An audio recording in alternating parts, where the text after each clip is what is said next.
Welcome to the Sporting Chance. This podcast is brought to you by Midnight Falconry, makers of high-quality falconry leashes and jesses. Check them out at midnightfalconry.com.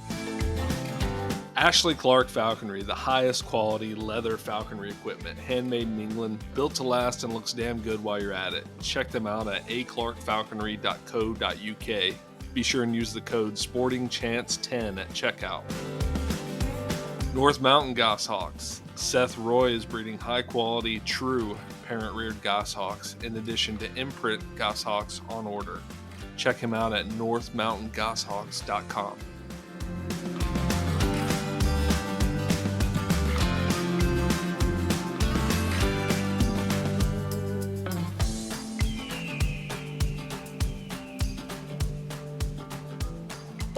Welcome everyone to the Sporting Chance podcast. I am Aaron Kincaid. And I'm Casey Everett. Today we are joined by Ian Anderson. That we should try to get it so that we say it at the same time. No, that's a little too cute for me. Yeah. That'll work. Ian, welcome. How's it going? Going good. Good, man. Good to have you here. So you're talking about the muse that you're building. Tell me more about that. I haven't seen it. It's sweet. Yeah, it's so 20 by 10 enter on the long side. There's a door in the center of the 20-foot side. It's going to be a 4-foot hallway, 4-foot wide hallway that you can walk through, and there's going to be a chamber on each side. Originally, it was going to be built for the 2 Harris hawks, and this year it's going to just have a goshawk in it and all my other falconry junk in the other chamber, perches and whatever. But it's bags. All baggies, that too. Yeah. All metal siding. Got like 7 windows in it. They're going to have, the wooden bars and stuff around it, air conditioning, fans, the whole 9. Did you run Did you run a conduit out there? You going to add water? I oughta, just in case my wife kicks me out, I can just go sleep out there, My wife has literally told me to do that on occasion. I would. I think it'd be really cool to have plumbing inside the muse where you could just like flush the water pans out. Oh, yeah. Oh, yeah. So convenient. Like a lava lamp and a beanbag chair. Yeah.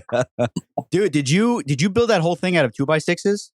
Pretty much, treated? Yeah. Are they treated? Oh, yeah. Every piece of wood in there is treated. It's spare no expense, huh? Jeez. No, it's. It's expensive.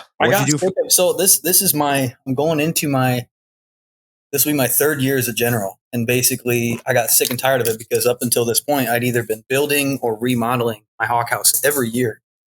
I just got sick of it. So I was like, well, let's just build one, get it done. Right. Do from it, the beginning. everything that I could possibly want while I have no bird. And then, I don't have to do it again. That's a good mindset to have. What are you doing for the roof?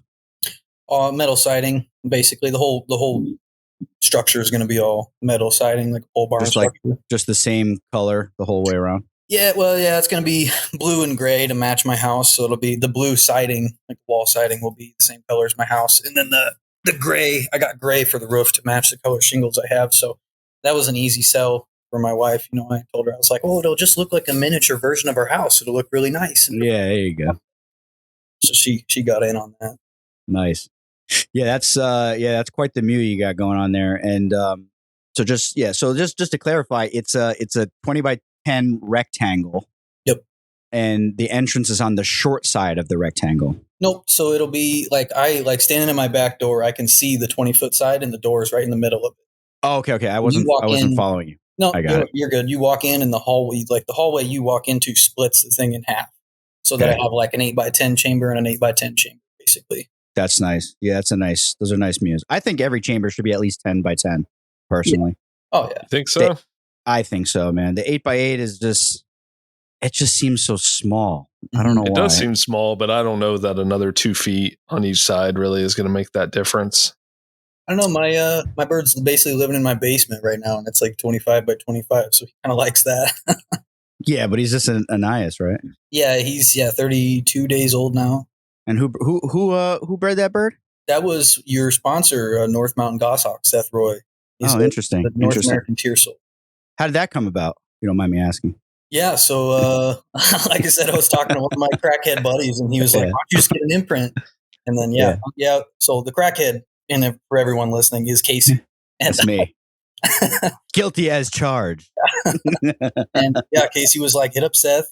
He makes good birds. And I hit up Seth. And it just so happened that Seth had one chick that was ready to go. It was just exactly what I wanted. And he was flying into my state for another Falconers Memorial that I was already going to. So he was like, I will just fly there in my plane and give you this bird. And I was like, okay, sweet. It was in a brooder, and it was like something from a movie, right? You met him. Did you meet him on the runway, or am I embellishing? No, I mean, I could see his plane land. The building was not that big. It was like a garage for this airport. And yeah, his plane landed, and he like walked through the building. I could see him through the glass, walk all the way through it. And he was like, here you go. And just handed me this bird and paperwork, and it was all good. Yeah. And so you had to, so he gave you the brooder to hold on to. Yep. And so how'd that work? So you had to keep the bird in the brooder. So it was pretty young, right? I mean, it was like 6 days old, something like that, or less? No, he was 10 days old. 10, okay. I had him in the brooder 24 hours a day for like the next 2 days. And then after that, I kind of let him in and out of the brooder, for an hour or two at a time, and just kind of gauged how he was acting. Yeah, we grew out of the brooder really quickly from there. Yeah. They just start self-regulating. It's not Brinzy brooder. Yes, yeah, it was nice little lunchbox cooler sized brooder. It was actually, I want to say, it was really convenient. You just plop him in there, plug him in, and catches all the mutes, and it's got a little window. He can see everything. It's pretty nice. But yeah, we went from 10-day-old chick that I couldn't keep warm enough, unless he was in the brooder, to like a week later, I was sending Casey this video of my bird panting, and I'm like freaking out, like it's gonna die. And Casey's like, I think it's just hot. I'm like, yeah. And I called Seth, and that's exactly what he said. He's like, dude, I'll check cameras at this time of year, and I just see Isis panting all the time. Yeah, yeah. And you sent me the video, and like you started getting me worried because I'm like, the bird's fine. Like all my birds are constantly panting. I'm putting like frozen water bottles in the mew. They're laying on them, like in the nest bowl. The like ice packs everywhere, and they're just going to sleep on them. And then like you kept sending, you were very concerned, and you're on top of everything you do. Like when you make hoods, when you do like your mew, you can, those listening, like Ian is very like meticulous. But then he sent me a video, and the bird like had its mouth open in the house with the air conditioning on. And then I started getting worried, and I started sending it to people at like, what was it, like 11:30 at night, my time. And I'm like sending it to people like, what do you think? And then everybody was like, nah, it's fine. Yeah. Yeah. Well, because I have this laser IR temperature gun that I use for work. And I sent Casey the video, and I put the laser, in the nest, and it was like 71 degrees. Put it on the wall, on the floor. Like the whole house was 70 degrees, and this bird's panting or acting like he's dying. And I'm freaking out. Like, oh no. But yeah, and Casey being the supportive addict friend he was like, call Steve Lehman right now. And I did. And Steve picked up the phone, and I'm like, what the hell? Yeah. That guy he's just like a wealth of knowledge. Like, yeah. Any question you have, he's worked so many people through birds that are sick, like with different methods. And he's such a wealth of knowledge. And the fact that he answers the phone for just about anybody. Yeah. Did he give you the conversation, the phone? Yeah. The rules of engagement. And this is good for the listeners to listen to understand, because as falconers, as we know, you get on the phone with people, and like just today, I was on the phone with Jeff Novak, if anybody knows him, and talking about a breeder out in California. I'm contemplating maybe pulling the trigger on a bird, and he's currently flying one of his birds. So I was picking his brain. We ended up talking for over an hour. I never even met the guy or talked to him ever in my life, and we're just talking about goshawks and flights and chucker and squirrels but with Steve, so what he does is when you first get him on the phone, you have a normal conversation with him, but then usually somewhere towards the end or in the middle of the conversation, he gives you his rules for speaking on the phone with another falconer, what he does. It's great. No, it's great. And Aaron's like making a face. It's great because it takes out any of that nonsense, where you're trying to end the conversation and it just goes on for another 20 minutes and then your wife is banging on the window. All you have to say is the rules is if you call me and I don't answer, that means I saw your call and I'll call you back only when I have time, and vice versa. If we're on the phone and, falconry, needs to be secondary to family and work and everything else like that.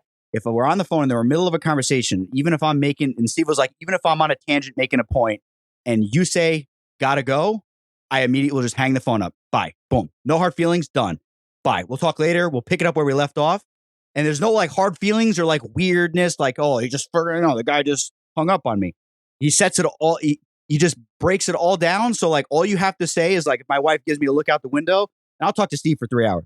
I just say, Steve, wife's giving me a look, gotta go. And he's just like, click. He always hangs up faster than I can even say anything.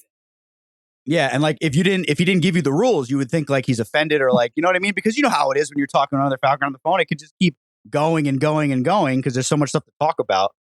So it's nice. And then I was talking to Mike Radford. Mike Radford is Steve's apprentice, and we're literally talking about birds, and he's like, my brother-in-law is calling me right now. I'm like, you got to go? He's like, I got to go. I'm like, click, done. You know what I mean? And then he just follow up with a text. So I think that's cool. I think that if a lot more falconers laid that out in the beginning, just listen, the way I handle phone calls is this is what I do. And like, just use like the model that Steve has and just make everybody feel a lot better. Cause then if you got to go, you just got to go. Done. I got to go. Maybe we should do that for all conversations. Yeah. Like I'm on the phone with a customer and they're like asking me questions. I'm like, gotta go. Click. My wife makes fun of me and my family because we do what we call the Midwestern goodbye. So like, go over to my brother's house and have dinner or whatever, and then talking and there's a silence and you're like, well, all right, and then you stand up, give hugs and start talking, and then you talk about something else for 5 more minutes, and then well, all right. Yeah. You just slowly start making your way towards the door, walking backwards, still talking. We're bad about that in the South. But Ian, you're from the land of come and go. I am, yeah. I've been looking for your t-shirts, man. They're out of stock everywhere. It's so funny. I'll find them. So Ian, why don't you talk us through, because of a lot of, if the listeners don't know who you are, it'd be nice for them to get a little backstory on you. So why don't you just give us a brief, I mean, it could be as detailed as you want, but just give us a background of, your falconry, maybe how you got into it, your sponsor, birds you've flown, etc. Yeah. So, I live in Iowa, and, I've been flying a goshawk the last 2 years. It was a chamber raised, Bootyoides male from Lance Christensen. Finn, right? What's that? It's a Finnish. I think to be honest, I don't know. I told Lance, I was like, I want something fast with feet, and that's what he gave me. So nice. But yeah, anyway, I flew him for 2 years. We caught rabbits and all that. Before that, I flew, the red tails for the apprenticeship. I did a new one every year.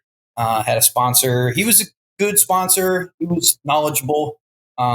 He didn't hunt as much as I wanted to, so I kind of grafted onto other cliques in Iowa. There's not too many falconers in Iowa, but you find the guys you like, and you kind of find a place where you fit. So that's what I would do. And yeah, I have a English setter, German short hair pointer, and 2 miniature dachshunds. And the last 2 years I've been hunting rabbits, ducks, and pheasants with a goshawk. And this year I'm hoping to hunt some more pheasants with my short hair and my setter.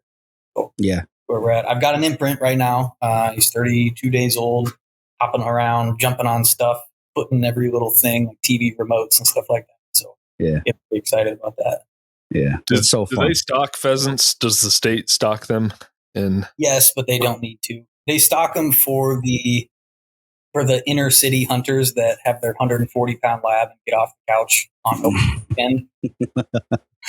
They only stock the places that are like 15, 20 minutes from downtown. Everything else, they don't need to. We have enough pheasants out here that be a waste. It's crazy. It's crazy that they are a non-native species. I think most of us probably know that, but eventually you learn that, and it's kind of surprising.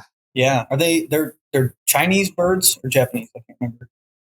I honestly don't know, but it's what makes the distinction between that being okay to release and encourage to live in the wild and other animals. Yeah, I don't know.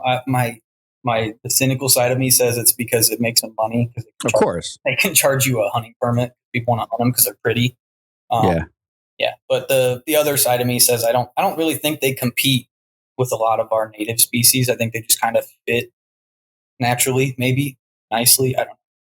Right. Like what would take their place? Like prairie chickens and stuff. Like yeah, we have some, and like some, I mean, like double digits of prairie chickens probably in Iowa. We don't have very many. There's like this one place you can go and it's like a bird watcher place where they watch them, their mating dance and stuff. But we don't really have like a huntable population. We have Huns out here, Hungarian partridge, some, too many. Some bob whites in the southern part of the state, not too many. Yeah, it seems like they might compete with all of those, but I don't really know enough to say. Right. The partridges are also non-native. Oh, really? Oh yeah. Well, Hungarian. Yeah, Huns. I'm just putting it together. I don't know. I'm not that smart, but it sounds like it's not from around here. Sounds like where we did. Yeah. I don't know about where you guys are, but like trout, rainbow trout, they're not native. I think the only native trout we have here are brook trout. Really? Yeah. Rainbow trout are not from the U.S.? Well, I don't know about that. I think they may actually be from the West Coast, but they are introduced here. You know, they raise them at fisheries or hatcheries and release them into the creeks here. Yeah, I knew that. I'm looking up native trout, rainbow trout native range. I think they're Pacific. Yeah, a lot of falconers are into fishing as well, which is interesting. Fly fishing specifically. Yeah, I would say that there's more of a like more falconers are fly fishermen than they are big game hunters. That'd be my assessment. Ian, do you do any big game hunting? Nope, I got a couple deadheads on my wall here, but those are all ones that hawks found. So yeah, I don't have the patience, man. That's why I have to go out and pheasant hunt, rabbit hunt. I can't go wake up at 4, go sit in a tree stand, fall asleep, and like watch a bunch of people walk by me. I don't know. I don't have yeah. So how did you get started hunting? Did you do any hunting before you did falconry? Yeah, growing up my whole life, my dad was a hunter, fisher. I went and did everything. Me and my brother went hunting and fishing with him, and my dad was a deer hunter, pheasant hunter. We would go out, you know, he was kind of old school guy. So like when we wanted to go deer hunting with him, and he's like, "No, you're too young. It's too cold. You'll be bored, whatever." We're like, "Dad, we want to go. So he would make us go, or he'd let us go, but we would go sit in our own tree stand, no gun, no bow, no nothing. And like at the end of the day, he would come get us, you know, from his tree stand, and we would have to like talk about what you see, like what did you learn, what, you know, kind of like that. We had to kind of prove ourselves, almost like the apprenticeship thing. Like he would make us basically, you know, beat brush for deer hunting before we could actually take a gun or a bow out with us. Same thing with pheasant hunting. We would always say we want to go, and then he's like, "I promise you don't." And then we would go, and he would make us go and carry an empty single shot 410 and give us no ammunition, and we'd walk like 15 miles, like 12-year-old kids. And then by, you know, mile 2, we're like, "This sucks," you know. Yeah. Like I told you. But yeah, and you grow up having respect for it, and you do it on your own as a, you know, young adult, and that's kind of how I started in hunting. But when I was a kid, I was one of the my side of the mountain falconers. I read that and then went to the library like, "Oh shit, this is actually real." Like, what the hell? And I remember I was like 12 and I was on mikesfalconry.com. I had like a bookmark for the apprentice kit. And I was like, "Mom, I'm going to be a falconer." She was like, "No, absolutely not." And I grew up, went to the Marine Corps, and then came home and got a good job and bought a house. And I'm going to do it. It's like nobody can tell me no. Oh, that's awesome. So you were exposed to falconry. First thing you did as soon as you got back. Yeah, exactly. That's awesome. So you were exposed at a younger age then, I guess. So you read the book and then you were like, "I want to do this," but it just wasn't the right time for you. So you kind of pushed it off, but it was always in the back of your mind. Yeah. Yeah. My mom was a teacher my whole childhood. So she was always like bringing books home that she was teaching in her class, and I would have to read them and do stuff like that. So she brought home My Side of the Mountain for me, and I read like that. Julie of the Wolves, Hatchet, a bunch of stuff like that. As a kid, I was real into that, and that's kind of how it started. And yeah, once I read My Side of the Mountain, that was it. It was all over. Yeah, just catch a bunch of squirrels with a peregrine. Yeah, I mean, it's in a book. I need to read that book now. Yeah, I think personally, Hatchet's a better book than My Side of the Mountain. That book got me into it, man. Like that was a great book, man. Is there any falconry in that? No, it's just a cool book. No, but he fist fights like a moose or something. Yeah. Is that the way? Is that the one I'm pretty sure. Is that the one where they crash a plane in the, Yeah. and then he swims to shore and he's a kid and all he has is a hatchet and. Yeah, he's got like divorced parents and he takes like a little private plane through like some podunk airport and it crashes and he's got a hatchet. So like swim to shore and survive. And then he like, no spoilers obviously, but end of the story, like he, survives and gets rescued and then like doesn't want to leave, likes it. Yeah. That's kind of how I felt as a kid. Dude, you get that guy on that show alone, freaking win $1 million, that guy. Oh man.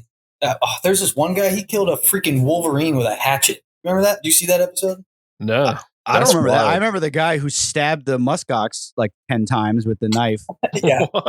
Running in on it with the GoPro on. Like, it was all real. It's crazy. The only one I saw was the first season, and all they did was like eat, little minnows that they caught in a plastic bottle. Yeah. Yeah. My wife was like, oh, that show is fake. That show is fake. And then you see like the lady, like the one lady, like her ribs popping out in her back. And then they had to take her home because she was like starving to death. And they medically, took her out of there because she was going to damage herself. Like, she wasn't totally tapping out though. She wasn't going to tap out. Yeah. I was surprised. There was one girl, kind of like you said, she was, No, I don't mean like that. I just mean like when you watch the show, right? And they're introducing like all the guests. You can't help but be like, oh, look at this guy. This guy's a pussy. There's no way he's going to survive. You know what I mean? And then you see like the lady and she's like real chatty and like, and then you're like, oh, there's no way she's going to.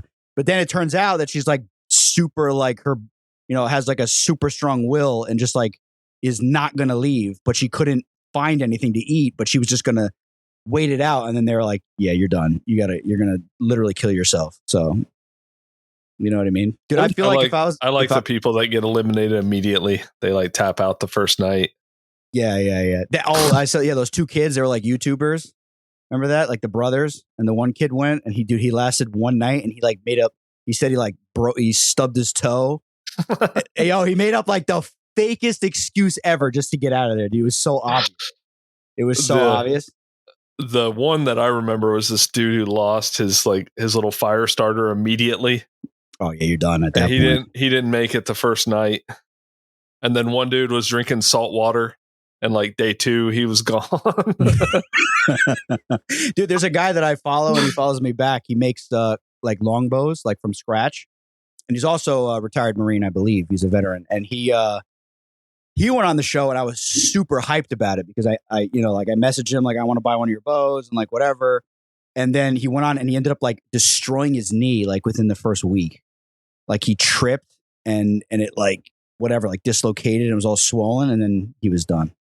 Or it was his shoulder, one of the joints. But anyway, enough about Alone. Let's get into let's get into the nitty gritty. So, okay, so you got into falconry when you got back. This is what I really like to hear. Personally, like on a personal level, I like to hear falconers like when it bit them that they're going to do this for the rest of their life. Because everybody says like I'm going to do this. Like I think I really want to do this, but then there's a moment. For me, there was a moment. For a lot of people I hear, there's a moment where like you're like, holy crap! Like I'm going to do this for the rest of my life. This is so cool. Was there a moment like that for you, and when was it, if there was one? Yeah, there's one particular hunt, and I have this like wall of fame next to where I'm recording this. I have like a picture with every bird that I've had, and it was just like my first red tail, her 7th kill. It was like just one of those days. Like I got out of we drove there, got out of the truck. I let my dog out. I let the bird out. She goes and sits in a tree. Close the door. I like go back to the front seat to do something. Like shut the truck off, turn around, and the dog flushes a rabbit on the other side of the like pull in public parking. And this rabbit runs like straight across this like perfectly fresh powder. Like it was just a super picturesque oil painting look. It just runs right across the top of this powder. And this red tail just falls out of the tree and swoops over, just snags it, tumbles it, and goes into this like beautiful passage red tail mantling pose. You know how they all do? Yeah. Just like sat down right behind my truck and just like watched it. And my dog like came over and stood there and watched us. And she broke in and started eating. And I was like, wow, I'm just going to go home. Like, Yeah. I didn't feel like doing any more after that. It was just, that was like textbook apprentice red tail falcon. And that was like the first time it had happened. Before that, like our first kill, I know a lot of people that have like a cool first kill story. Mine was so stupid. So like it was green and hot out still. I think it was like late September or something. And with my apprentice, and he's like, throw the bird in a tree. And I'm like throwing my glove and the bird just like stuck to the glove. Like it's just like not like, I'm like, I probably called it glove 8,000 times by then or whatever. Yeah. Classic. I toss her and she like flap and then falls and just like lands on the ground and looks at me. And I'm like, what do I do? He's like, just walk. Okay. So we walk into the woods and flush a rabbit, and she's like running on the ground, like following us, like flapping. And we flush this rabbit, and she gets up like a couple feet off the ground and flies down over to it, flies over it. It turns around, runs over to me. And I like did this like hockey goalie move and like scared it back towards her. And then she did the same thing, and it's just like ping ponging back. And then like, I'm like looking at my sponsor, like, what do I do? And he's like, don't stop. And I'm like, okay. So I just like keep chasing this thing. And it literally runs and like trips on a stick and rolls. And then she like falls onto it and just grabs it. And I'm like, that's awesome. That's like, a great kill. Right. Yeah, it wasn't very stylish. We're not going to get any points, but I mean, it worked. We got one in the bag. So yeah. And that had to have been in August. Yeah. Oh yeah, for sure. That was a young, dumb rabbit. Sounds like that was a baby rabbit for sure. Yeah. But like that actual kill was kind of one of the moments where I realized like I needed to find some other falconers to hang out with. Cause like he was on the kill, and like I had read every red tail and apprentice book that you read. And like, I'm waiting, like broke in, like put some meat on there, like tidbits so I could eat it. And she starts breaking in and eating. And I'm like, okay, now what do I do? He's like, just pick the rabbit up. I'm like, no, what do I do with her? He's like, she'll come with it. And I'm like, oh, okay. So I just like pick up this rabbit and like hold it up in the air like an ice cream cone. She's like hanging off it. I'm like, now what do I do? He's like, push her up onto the glove. I'm like, okay. And I'm like, just like listening to him. And I mean, it, probably maybe was fine, whatever. Just, passage red tail. They're pretty tolerant, but like looking back on that after having a goshawk, I was like, he told me to do what? Yeah. Crazy. You need to try that with your new goshawk. The imprint, yeah. Grab the rabbit, still squealing, just hold it up in the air. Yeah, he'll love it. He'll love it. Pry the talons off. Yeah. So yeah, after that, I talked to some people and did the magic carpet thing. We got our trade-off straightened out. So you were doing a magic carpet with your red tails? Yeah, I wasn't working very well, but we were trying something. And were you using like blankets and stuff? I see people they bring like camping equipment and sheets and blankets and tarps to cover the rabbit. And the way the guy told me to do it is he had this like piece of cardboard that he just like rolled up like a newspaper and shoved it in his bag. And he would like, they catch a rabbit and he would like dispatch it and then like unroll this cardboard and like cover the rabbit up, and then like use the glove with a piece of meat on it to like go under the bird's belly and like lift them off of it. It was a horrible idea. And it did not do me any favors at all. I would do like little cutouts on the cardboard, like so it could go around the bird's legs so that they could slide it in further. I could see that. I just prefer, I nailed trade-offs the next season, but that season. Dude, listen, we're making jokes, but a passage red tail they could be tricky to trade off. Yeah, well, I was probably flying that bird way too sharp too. Sounds like it. She was running on the ground, chasing me and doing me when I would put her and stuff like that. So she was angry. But no, I and my buddy and I were just talking about this the other day about like apprentice birds and like what you should be able to fly and stuff like that. And then there's like cases to be made like, oh, you can fly a Harris or like any chamber raised bird because it doesn't affect the population or whatever your sponsor says, or there's like different cases for different things. But I don't know, the passage red tails I feel is pretty good compromise, Yeah, you can't beat it really, in my opinion there. Yeah. All the reasons why. I think it's the best apprentice bird. Yeah. Definitely not a dirty dumpster diving Harris hawk, right, Casey? No, I love those. You don't learn anything. Well, What falconry? I've heard you'll be more successful with the passage red tail.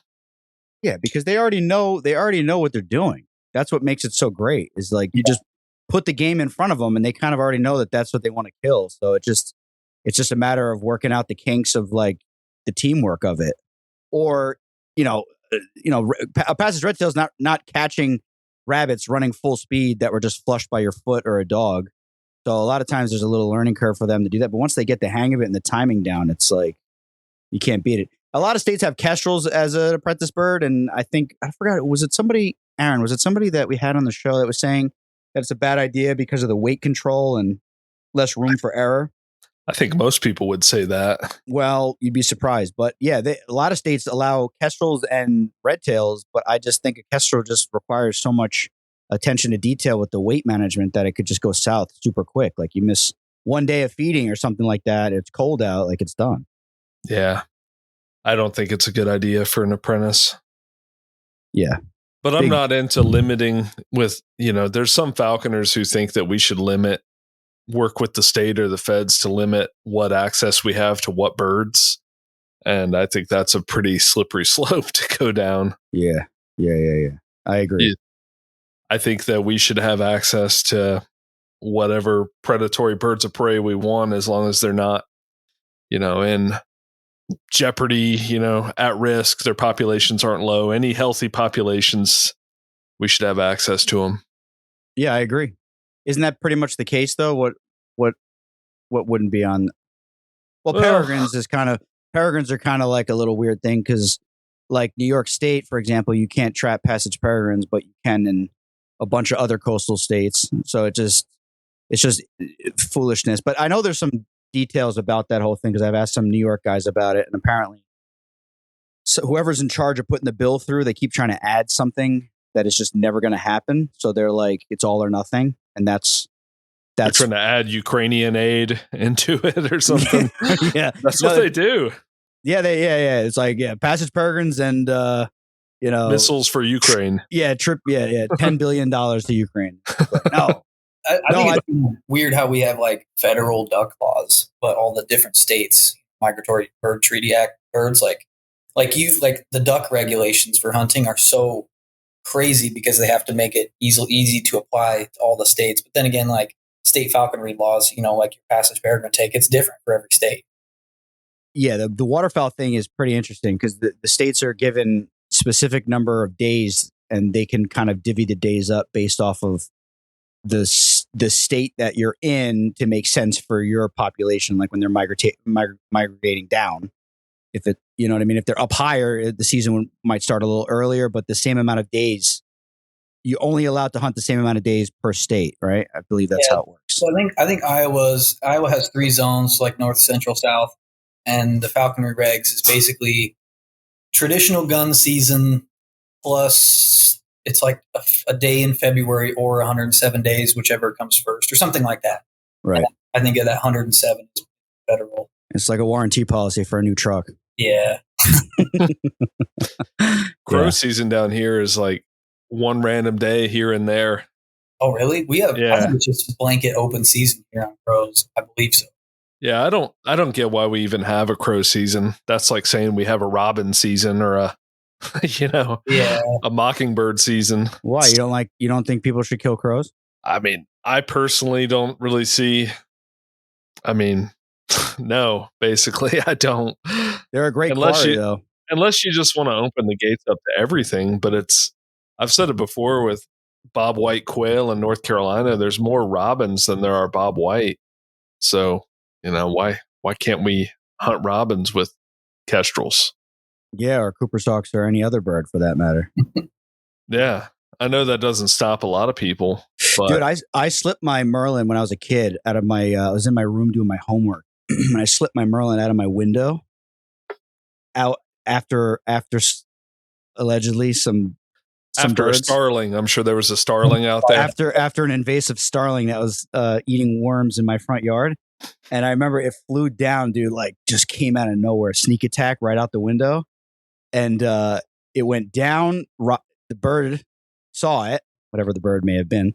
And then it banked up and flew like full speed with the Merlin right behind it. And the bird in question smashed into my neighbor's window.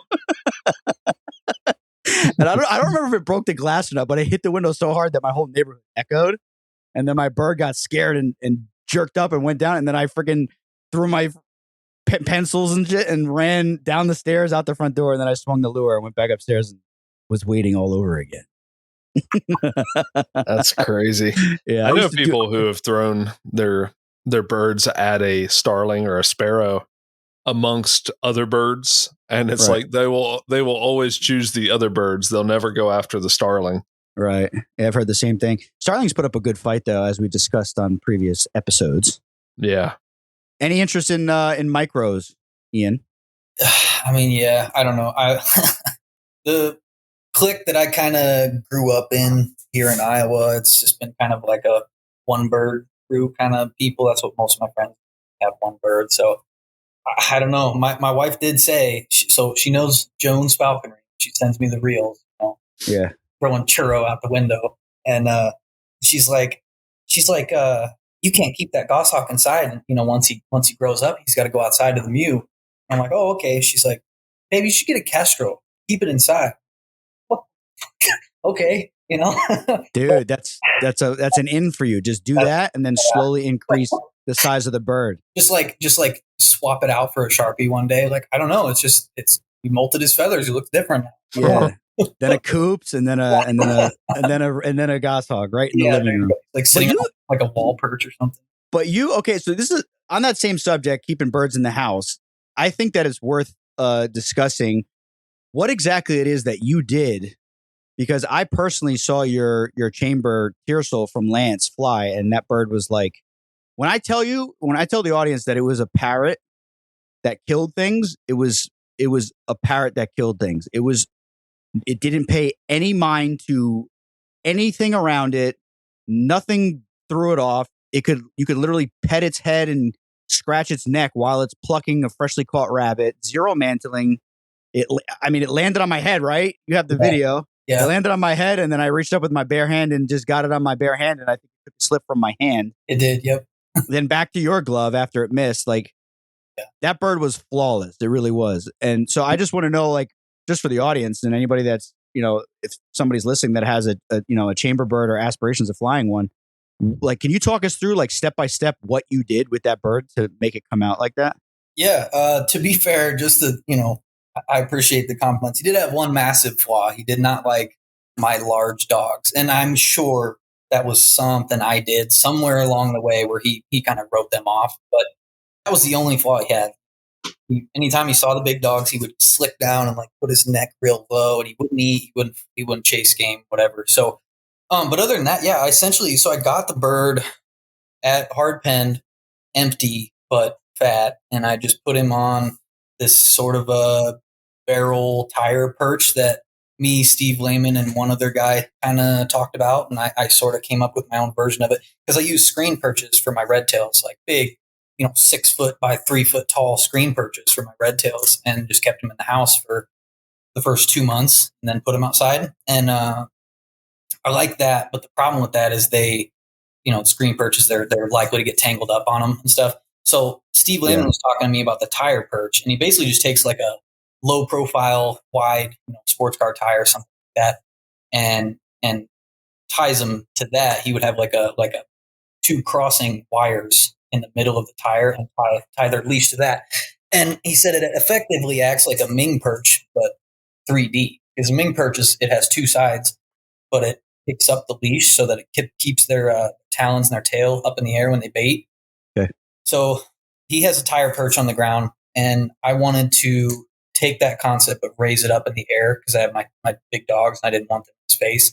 So I took 3 of these tires and stacked them on top of each other, put a plate in between the top tire and the middle tire so that he could actually jump down in it like a sniper turret and eat his food in there. And it was actually kind of funny. He would, you feed him on, and he'd jump down in it and lay down. You'd see his little head pop up over the side of it. But yeah, essentially it was like a 3D screen perch, and he would bait, hit the end of the leash, his feet would touch the rubber, and he would just climb right back up the side of the tire.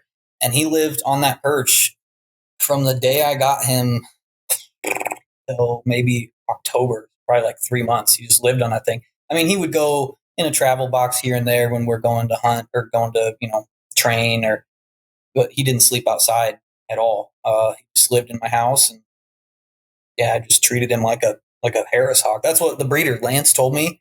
He's like, everybody gets caught up, with these goshawks. They have this stigma that they're like nervous, schizophrenic freaks and have to treat them as such. And he's like, just treat it like a Harris hawk, and that's what you get. And I'm like, I've never flown one, but okay, let's try it. And I asked my buddy Ross, who lives near Lance and was a vet, helps Lance with his birds and stuff like that. And he's actually flown several of the same genes, same parents of the bird that I had. And I was like, Ross, what do? Do you strobe it? Do you do this and you do that? He's like, nope, just tie it to a bow perch and throw food at it. And when he's hopping to the glove, then you go on to creance. And I was like, so a passage red tail? He's like, yeah, passage red tail with a glass tail. Hey, that's what I'll do. And that's what I did. I just train him like any other passage red tail. So you didn't like go in a dark room and like have a carcass on your glove or a big chunk and like let him bend down and go through all those steps. You kind of did like I believe Gary Brewer. I don't know if he made it famous, but he kind of did that where he would trap a bird, put it in a mew, and then every day he would go and feed it. And then when the bird was anticipating him feeding it, that's when you knew it was ready to start getting it to hop to the glove, because you did the manning process by association, basically. So you're not forcing yourself on the bird. You're doing it more as a only positive. You're only showing up when it's feeding time until the bird is looking forward to you showing up. And then that's when you know it's ready. So and I think, Aaron, you did something similar too, right? Yeah, more or less to what you're saying, Gary Brewer's method. Yeah. So for anyone listening, I also flew a chamber raised goshawk from Lance, and I just had her tethered in my bedroom, and I kept her in a lot of darkness early on.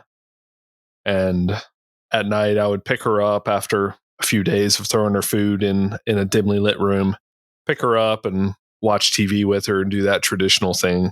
But I never did the strobe or anything like that. So I just took a long time. I just took it really slow, manning her and getting her acclimated. And it worked out well for me.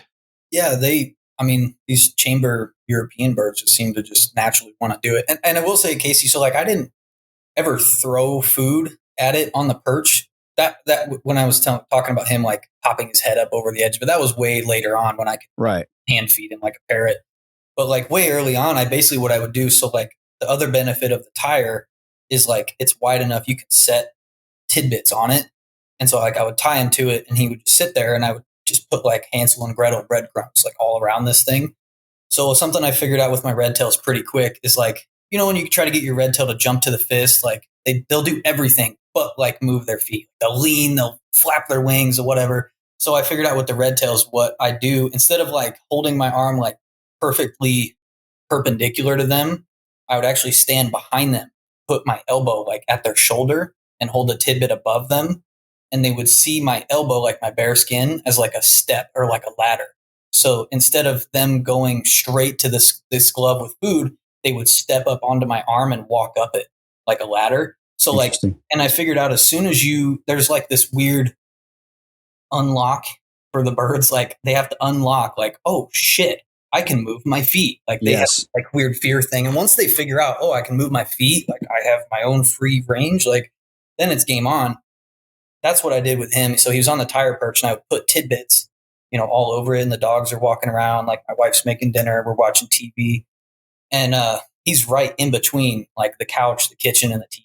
He's right in the middle of all of it. And he would be watching everything happen. And then he, if he wasn't eating all day, like I would just go away and shut that room down and just let him eat so he wasn't starving. Right. But like pretty soon he would be hopping around, like picking those tidbits up while we're just doing stuff. So he just learned like, oh, I can just sit here and eat for free all day. And these things aren't going to hurt me. And then once I saw him doing that, then we started doing hop to the glove, fly 3 feet inside, creance, lure, whatever. So you just kind of, because Aaron says he kept his in like mostly darkness. So you didn't do anything like that with him? You just kind of full light. Yeah, it was like an open floor plan upstairs, big sliding glass window, like no walls between the kitchen, the living room, and the front entryway. Like it was just a big area, and he just lived there and saw everything. Nice. Okay. Well, in the land of Jack Be Quick gas stations, it's hot and humid down here. In Come and Go land, how humid is it? It's moist. It's not like you guys have over there in the swamp. I was stationed in North Carolina on the coast over in Jacksonville, and you shower on Monday and you're still wet on Thursday. We don't have that, but it's not very kind out here. So that was kind of I figured the bird could probably deal with more light, more activity, but I was just really gosh, I'm having trouble finding my Paranoid? words today. Paranoid, that's good. I was really scared that the bird was going to get stressed and get sick. So I just took it so slow with her. Yeah, that does suck. Like when you get a new bird, you don't really have the luxury of waiting to go outside and hunt, train. Like you just have to. With like I mentioned my buddy Ross earlier, in September, August, I always text him like, "You getting the bird out soon?" He's like, "I'll probably wait till like late October." I'm like, "Why?"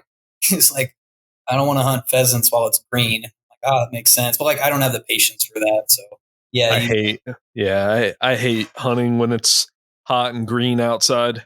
It's like, it's kind of a catch-22 because like the pheasants and the rabbits are dumber and they're braver and more plentiful. And then like you get to like the late January prey and they're like super smart, but the cover's down and the weather's good for the appetite and all that. So like, I don't know. For a new bird, you got to get out there ASAP. You got to deal with it. You got to do whatever you got to do to get the bird hunting as soon as possible. But like my female that I hunted last year, I'm in no hurry this year to get her out. Yeah. Once you got them made, you can kind of decide when you want to start. Yeah. But I'm getting a male as well this year from Seth. Oh, yeah. Nice. Yeah. Next weekend. What are you getting? It is a half Finnish, half North American. Okay. Cool. Male? Yeah, male. Chamber bird too, right? Chamber bird, yeah. I love the chamber birds. I do too. And the only reason that I went with the imprint was something actually Tyler Sladen said. And then obviously Casey, twisted my arm, peer pressured me into it. But, Tyler Sladen said one time, he's like, the chamber birds are fine or whatever. But he's like, with an imprint, you can like make anything you want. You can do whatever you want with it. And that, I don't know, that's really appetizing because I spent 2 years trying to fix my bird's fear of big dogs, and I had to bench my big dogs a lot of the season. They would sit at home or we're doing a baggie and I'd get mad because they bird didn't do right and I would take out my frustration on them or whatever. So I might be more of a fucking kick the shit out of your dog. I don't mean like that. I just mean like, you just hit them on the e-collar over and over again. Just backhand the shit out of your dog. Like no, just like, you go through all the effort to set up a hunt or you get a wild pheasant point and then flush and then you're like, oh, go. And the bird just like looks at you and like slicks down and then flies the other way into a tree. And then I'm like, God damn it, Bilbo. And I'm yelling at the dog, wrong. And dude, sometimes I just want to plow my fist through the bird's face when that happens. Just being in all transparency. It's like just what goes through my head. Just end it right there and myself while I'm at it. We need to normalize talking about this with other falconers because everyone's thought it. Like you want to just freaking kill it's so annoying. There's been a couple falconers I've talked to them like, man, I just had this awful day. Like, do you ever have days like that? And he's like, there's days I've thought about coming home with no dogs or bird. I'm like, oh, okay, well, at least I'm not the only one. Yes. Now you can't take it out on the bird, get out on the dog too much. Right. So, all right. So, Aaron, is there any other topics you want to get into? I got a couple questions waiting in the wings, but whatever you want. Since we're on the subject of Lance Christensen and his amazing birds, I take it you probably went to his facility to get your bird? Yeah, I did. I went up there. Like I said, he lives 30 minutes from my buddy. So we had hunted with Lance before. I had never been to his facility. I've actually never gotten a full tour. We just went in with him. He grabbed his SpongeBob butterfly net and scooped this thing up out of the chamber and we jessed it up and I went home. So I didn't get to see all of it, but it's pretty impressive. He's got a ton of birds. Big facility. I was lucky enough to go on a tour, and I think part of it was because I came from so far. I think he felt obligated to do that. Yeah. His quail breeding operation is just impressive. He's got conveyor belts that are, the quail shit down through the wire, and these conveyor belts just carry it probably to an incinerator or something. Go ahead. Just, like today, I have two different types of quail that I bought, like feeder quail in my freezer. And I'm like looking at both of them, and one's Lance's, one is someone else's that I won't name. And I'm looking at Lance's like, this thing's fucking huge and it's so clean. Like there's no food in the crop. The feet are immaculate. And I'm like, you pull the skin off the breast and it's like twice the size of the other one. It's like lighter in color, which seems bad at first. But when I was doing this 24/7 feeding with this eyas, the smaller other whale would get brown really fast, like 2 hours, it would turn brown. But Lance's quail, it would just stay fresh for like 4 or 6 hours. It would still be like light pink and nice looking. So I don't know. He's feeding them preservatives or something. He told me that you can tell. He said that if he opens up a freezer where other people are keeping quail, that he can pick his out. I haven't seen his actual frozen quail, but I asked him for a live bagging one time because I was like, hey, I'm hunting with Ross. I'm in the area. Can I get a live quail? He's like, no. Really? Yeah. He's like, you can't have my genetics. Okay, that's fair enough. I didn't know it was that special, but okay. Dude, I heard that he's like that. I heard that he'll charge X amount for like a chamber bird, but then it's like double or triple for an imprint. Yeah, it's because of the name, the Lance Christensen, Vince Hardswick. Is that his name? Vic Hardiswick. Yeah, there you go. That name is it's like a stamp that everybody wants. Like if you go to other breeders' websites, they all name drop Lance. So that's why he charges more for imprints. But interesting. That makes sense. I wonder if it's because he's a big fan of chamber raised. Period. Yeah. I wonder if he does that to discourage people flying imprints. Yeah, that, and it's also easier to breed an imprint than it is a chamber. Yeah, like I think my bird Jasper, the chamber raised bird. It's possible that he would donate, if given enough time or something. He was so tame, but I don't know. How does that work? I don't know anything about breeding. Like the female chamber birds, will they possibly stand without being an imprint? Dude, I don't know. I've heard of all kinds of stuff like imprint Sharpies will naturally pair, right? Aaron was telling me that. And then my, Paul and Phil Elia, my sponsors, they got a bird from a guy. It's like half North American, half Finnish, but it was a passage female, like a 10-year-old passage female, goshawk, and it was an imprint Tiersol Finnish, and they bred naturally. So weird. Like it just for whatever reason it worked out. I don't know how that came about or who opened the door to let them in with each other, but apparently the male was maybe courting her through the bars or something, and then they just let it happen, and it happened. And they had viable offspring, and they paired naturally. Super interesting. I would be terrified, like the male goshawk versus the male or female goshawk. Like that'd be like me buying flowers for like a 500-pound gorilla. Like I'd really put it in my hands. Yeah, that gorilla looks good though. I mean, how else are we going to get half man, half gorillas? Yeah, dude. I'm sitting right here, bro. Look, I'm sitting right here. I was going to ask you guys, because there's not a lot of information out there. The goshawk subspecies. What do you guys know? Like, the fin birds, the Russian birds, the Siberian birds, are they all the same? Are they that big of a difference? Oh, I thought you were talking about just the United States, because there's like 6 in the United States. No, I mean, well, yeah, but I was more curious about the European and Asian ones, because that's the ones that everybody's interested in. I think I think the Siberian ones are. I do think that they're definitely distinct from everything else. So just. This is not scientific. This is just observations and geography, and coming from a non-scientist myself. The North Americans are their own thing. The European birds are their own thing.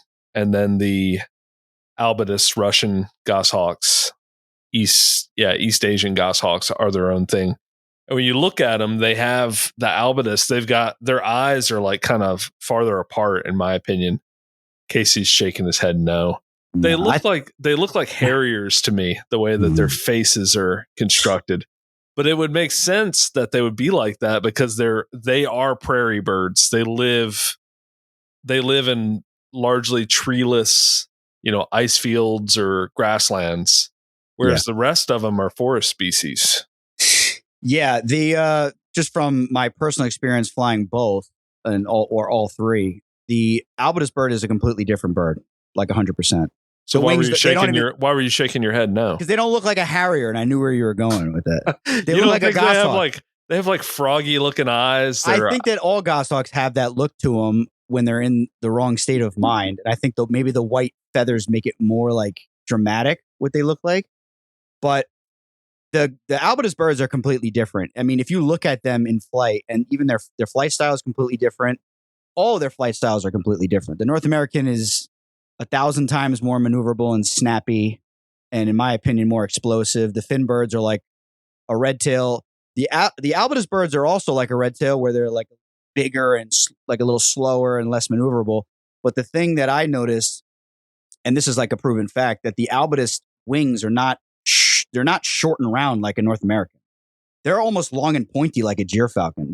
It's a completely different bird, and they're meant, like you were saying, they're meant for sitting on a knoll somewhere or on a one lone pine and seeing ptarmigan like half a mile away and just pop, pop, pop, pop, pop, just flying them down and not giving up. Like, well, you see, when we were up at the Jersey meet, my bird, I was flying a Finnish, Casey was flying North American, and Harrison was flying his mostly albitus.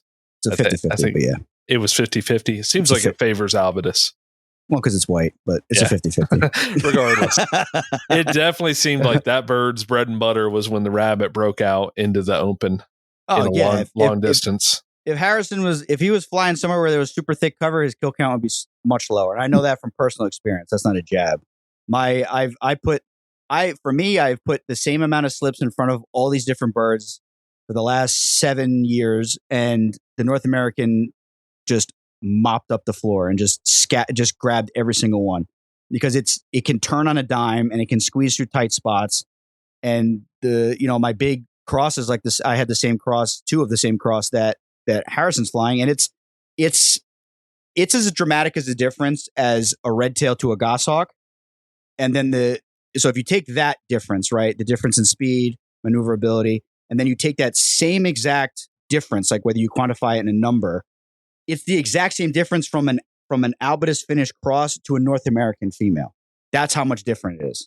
It's night and day. It's completely different. They're both goshawks, but one is just operating on another level. But Seth thinks that it's not necessarily, and I don't want to put him on the spot, but I've heard this from other people as well, that it's not necessarily the subspecies, it's the weight and the size of the bird, which is interesting also.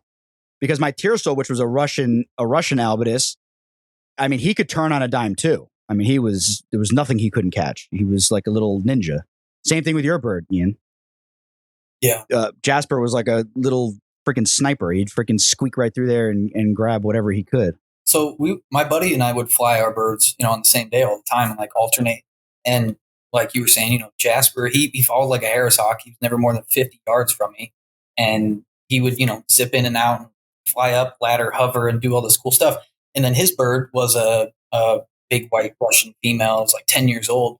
And, he flew her super loose. He's like, let her out of the box. And she'd fly to a tree and she'd fly, 500 yards away. And wasn't 500 yards. She'd fly just to the other side of the field, 100, 200 yards away. And we walked the other way. And I, nervously, like, you can call your bird. And then like we'd flush a rabbit. It would run away from us, away from her. And she'd fly over our heads and just mow this thing down and just eat it up. Like, It did not matter how far away she was. And it almost seemed like it was better when she was farther away. Because, I don't know, the rabbit obviously didn't know where she was at. That makes a difference. But yeah, the top speed on those things is crazy. And that's how she caught all her pheasants too. They were never off the glove right in the first 100 yards. It was always her sitting on a pole or a fence post, and she flew a half a mile and then grabbed it, as it put into cover.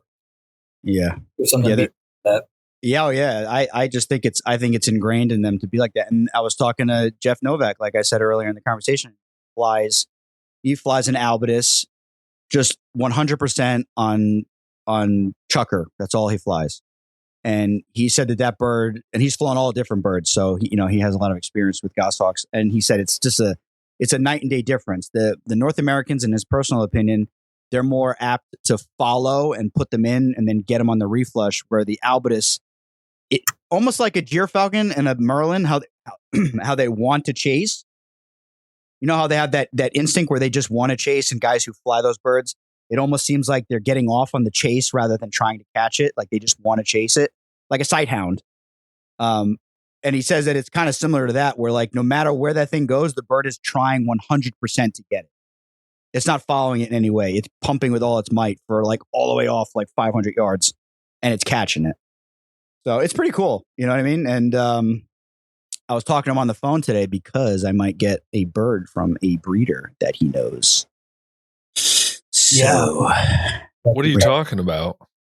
Talking about doing bad things. Your wife doesn't listen, so you can speak freely. Dude, I already gaslighted her into thinking it was a good idea. So it's going to be great. It's going to be awesome. Casey's over there playing 3D chess. Yeah, dude, you have to. When you're so you're thinking the albatus? Well, I want an albatus tiercel, but it doesn't seem like anyone's going to have one. I'm putting my feelers out there, and this guy's got two. Well, they're 3/4 albatus, 1/4 fin, and the tiercel albatus, pure albatus that he put into the 50/50s. The tiercel's from Lance, so it's as pure as it gets. So it's mostly albatus. But I really wanted to try an albatus tiercel, which I've never flown, because everybody that I talk to, they all fly at like 880, 950. Like that's the range. Like they're huge. That's what McDermott's flying this year. I was talking to him when he was at that memorial where Seth brought me my bird, and I was like, "What are you doing this year?" He's like, "I'm gonna get a white male." I was like, "Sweet." And just I don't know. He seemed really, really excited about it. Like it had been something that he was like working towards or had been excited about for a long time. So he seemed really special. I feel like it is because they're hard to get, and guys don't want to sell them to certain people because of obviously the risk of, because you could throw that bird into anything in terms of breeding and come out with a good product at the end. Mm-hmm. So if I could get my hands on one, I'd be happy, but it doesn't seem like that's going to happen. So I might just pull the trigger on a big female. Not that I need another female, but. Oh, really? You got to get a hair sock, Casey. Bro, what are you kidding me, dude? Everybody I know that has a full freezer or two either has imprint goshawks or 2 hair socks. That just, and now Aaron, I think Casey said you did really, really well with your bird this year, right? Mm-hmm. But that's the exception to the rule. Most people that don't. It seems like the people you hear about that have imprint gosses or a cast of Harris Hawk are just crawling over stacks of bodies to get into their house, Yeah. And McDermott said it. If you want to stack bodies, you get an imprint. Yeah. But a cast of Harris Hawks, good cast. But McDermott also is getting a chamber bird this year, and he's Mr. Imprint. So if that says anything to you. Yeah. Well, stacking bodies is part of it. Like it's not the whole thing. Yeah. I enjoy dealing with chamber rays more. At this stage, I will absolutely do an imprint goshawk sometime in the near future. I had one before, but I would like to get an imprint white female, big, aggressive. I want anything but a white bird. Why? Dude, Casey, I hunt in some places like you, and it might as well fly a blaze orange bird. I don't want people like looking up into the trees and seeing this billboard of, hey, I'm probably not supposed to be here. I just don't want that attention, You'll never lose it. Well, yeah. You'd be surprised. You're gonna. They do blend in. The jig's gonna be up with your imprint because that thing's gonna make sure everybody knows you're there. Yeah, he's gonna be telling everybody where we're at. He'll get over it though. They shut up pretty quick. Well, I don't know, the white birds that I've seen fly, we only hunt them in, once it's snowing, and anywhere they sit in the snow, you can't see them. But then, you go hunt a bike path, and they land on, they land in a green tree right above the bike path, and it might as well just be a billboard. Everybody stops and stares and takes pictures, and it ends up on some like bird ID Facebook page or something like that. Yeah, I've flown a few of them, and you'd be surprised that these people don't even. Half the people are on their phone. They're oblivious. They don't even know what year it is. Just That's stumbling. They're like NPCs. Half these people. They're just like wandering around the woods for no reason. Dude, Sims characters. The amount of like drive-throughs I've gone through in the last 3 weeks with this imprint sitting in a nest in the passenger seat, and nobody has said anything. Like, it just blows me away. Nobody's like, "What do you got there?" Or, "Oh, cute baby bird. Is that a parrot?" Like, nobody's even asked anything stupid. They just don't even see it. Yeah, it's a parrot. Give me my coffee. Keep it moving. Back to work. Pigeon. So on the subject of Harris Hawks, I was showing Casey a video of my old cast, and I was feeling nostalgic for the female that was electrocuted. I was telling him like she was just awesome. Everything she did was great. She had such a great attitude. She was always the bird that caught things. She would just jackhammer rabbits in thick brush like a red tail would. She was just awesome all around. And Casey made the point that it's always the good ones that die. Yeah. You could fly the worst bird that you've ever had that you cannot stand, like in Manhattan, and it wouldn't hit a window or get electrocuted. It would just live forever. It's ridiculous. It's like clockwork. You like that 20-year-old red tail that catches pigeons in Central Park?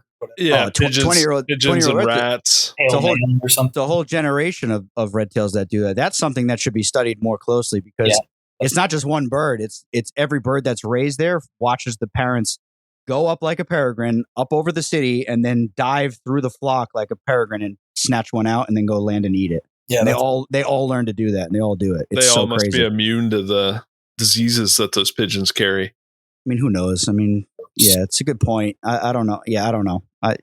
I think that with lack of stress and stuff like that, I think that a lot of the issues that we deal with as falconers is from stress and maybe overstimulation. I mean, it can't help but happen. I mean, it just makes logical sense, What's like avian herpes or bird pox, whatever they call it, where they get the blisters. Yeah. I've never had a bird that got it, but they get that from pigeons, and that can be fatal. Oh yeah. Yeah. Their feet swell up and get all disgusting and they can't even close them. Yeah. You guys gonna hunt ducks this year? If I get another bird, I'm just gonna mow down ducks. Like, just, I don't care. Throwing caution to the wind. I don't care about your disease, your propaganda. I'm gonna freaking just catch them. It's a liberal lie. It's just, dude. It's all about the glyphosate. It's the fucking the glyphosate. It's the libs trying to keep us from killing dogs. That's what it is. No, dude, I think this is hilarious. I had this talk last year. I was doing some Facebook warrior stuff, all everybody's comments, and it seemed like the only birds that were dying from catching ducks were falcons. And I was trying to figure out why, because I seen like videos of Harris Hawks, and my bird we caught like 20 ducks. That's awesome. In like a span of a month. It wasn't very long, but we caught a bunch, and he'd pluck feathers and stuff, and and then Jasper traded off like a parrot. I could throw a chick foot 30 yards away, and he'd just fly over there and grab it. But like the falcons, they may be killing that duck, 800 yards away, and then they instantly like break the neck and they got blood all over themselves. We're like, I was thinking about it. The hawks, they're touching the feathers. And I know it's in the feather, but like the hawks are catching it pretty close, probably getting wet, maybe plucking some feathers and then getting traded off. So I don't know if maybe you guys knew anything about it, but I hadn't heard of any hawks dying. It was only falcons. My personal opinion is that PETA and all these anti-hunting groups infiltrated NAFA and started spreading propaganda to try to get us to not catch ducks. Chemtrails chemtrails. That was my initial thought when NAFA was putting out those memos about the avian flu. But no, I think I heard somebody's goshawk died like last year or the year before it died. But yeah, I mean, like when you put a lot of time and effort into a bird, and like you guys are no stranger to how much these birds cost, especially getting them from Lance. To just like catch a duck and then the next day it's dead in the mew, like that would suck. So like if that's, and listen, even though I was skeptical, I didn't go after ducks this year with my North American until like the end of the season. And that was more or less because I was just having too much fun with my dog catching a bunch of rabbits. But then I was like, all right, I should probably put some ducks in front of this bird. And I figured my thought process, my justification was all the sick ones would maybe be dead already, and she's going to catch only ones that aren't infected. You were homeschooled. that was what I told myself. And by then she chased him a little bit, but she didn't really care too much for it. So, but my goal next year was to get her to start off on ducks, because she's already wed to rabbits and squirrels. Like that's, but I was just going to go after ducks until she caught like 3 or 4 and then start catching rabbits again. So I don't know. All the late season ducks got vaccinated. They got herd immunity.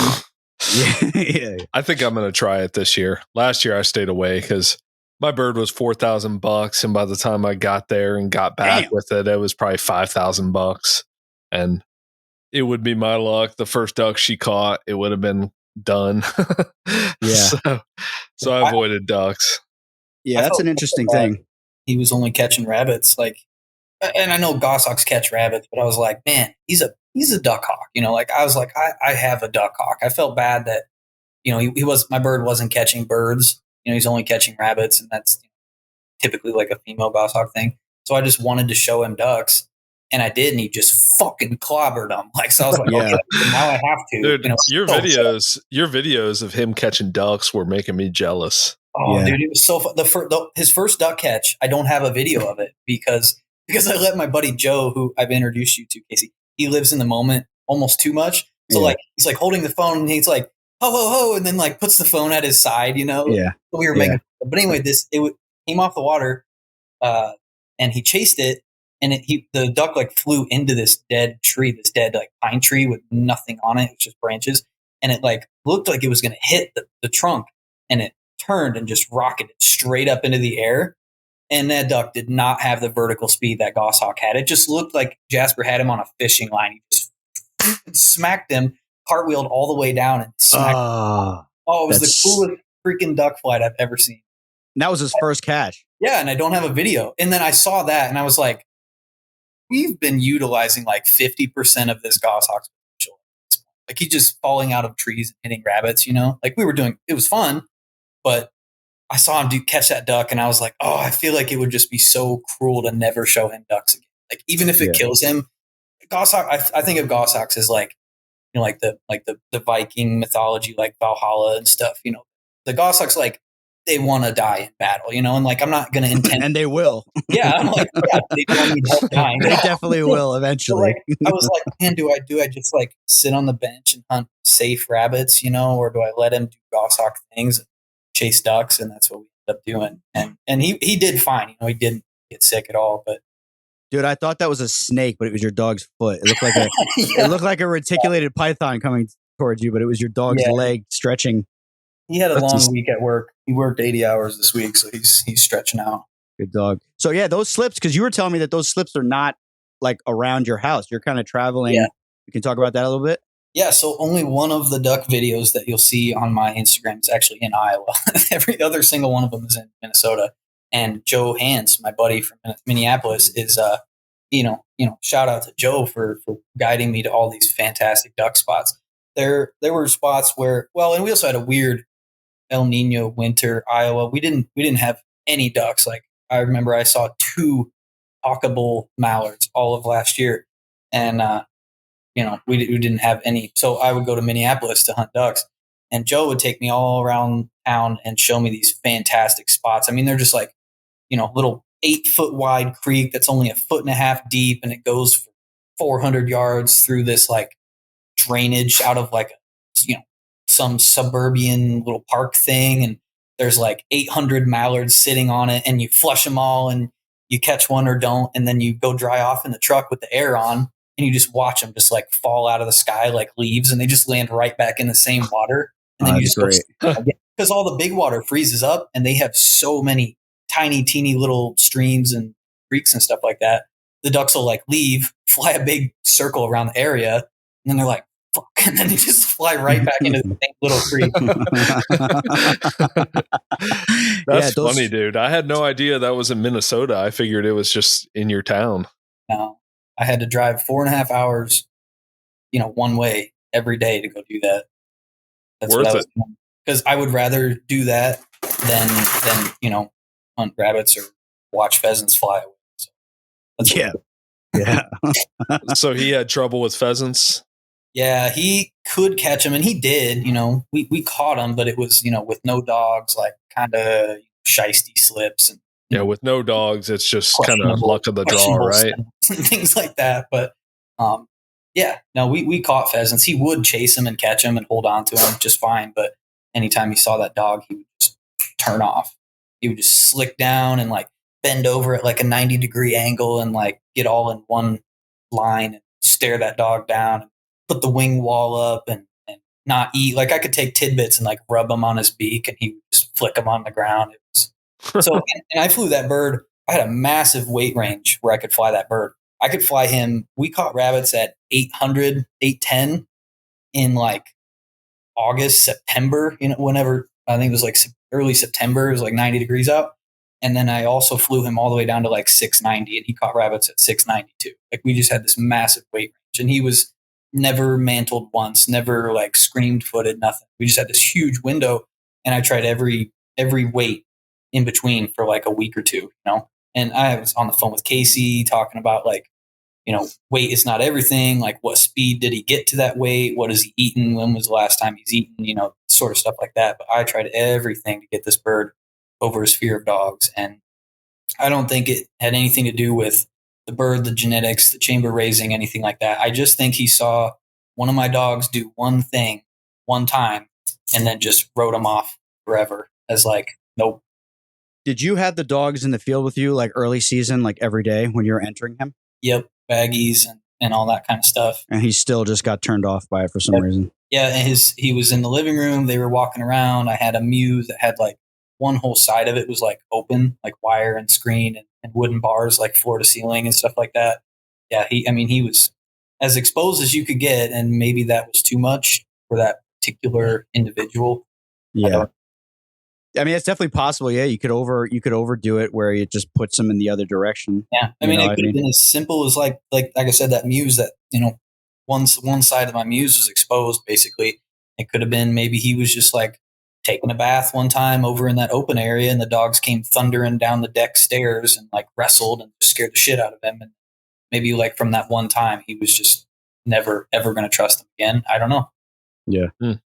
It's true. It's possible. I mean, listen, it's hard to say, but I know you did try almost everything to get that. Yeah. And it just, like with the chamber birds, the only thing you have to worry about is fear, and the imprints, worry about everything else. But if you do it right, hypothetically, you could have a perfect bird either way. My female would go at dogs. She wasn't afraid of them. She would go after them. I would rather that, because I can shape that out through positive reinforcement or lack of a positive reinforcement. And we can hunt through aggression. I would rather my bird tag my dog. I grab the bird and dog and go home and don't feed until night. I sneak some food in like under a flashlight or something and then go the next day, because I did that with Jasper too. He would tag my dachshunds when they were too close on the ground. And if he wasn't sitting on a rabbit, I just wouldn't feed him after that till midnight. But like, you can't really hunt through fear without ripping weight back and building confidence. Yeah. That was something I struggled with.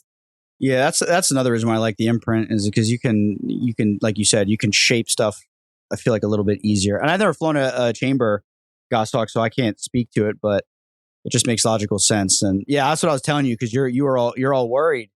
And I know you're still a little worried that the bird's not gonna. I'm telling you that bird's gonna have a higher likelihood of smacking into your dogs than it is being afraid of your dogs. Yeah, I would rather that. Every dog I have is pretty solid, pretty confident. I'm not really worried about any of them getting discouraged. My setter has taken like 8 red tail feet to the face. Oh my God. And still like runs in occasionally and gets too close. Like he's kind of an idiot, but he's not getting, discouraged by any of it. So I would rather, this small male goshawk tag a dog than fly away. Yeah. Yeah.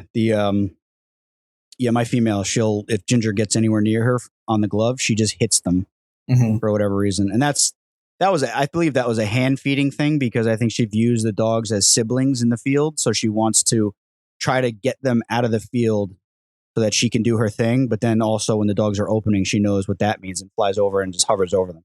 It's only on the glove.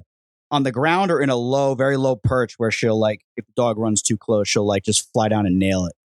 Like like clockwork. It's like ridiculous. It's like so weird. I don't know why that is. I'm hoping she gets over it. But so now I wanted to ask you. So when you did a lot of traveling, you do some traveling for work. You bring the bird with you. You have a very flexible schedule, which you're like super lucky.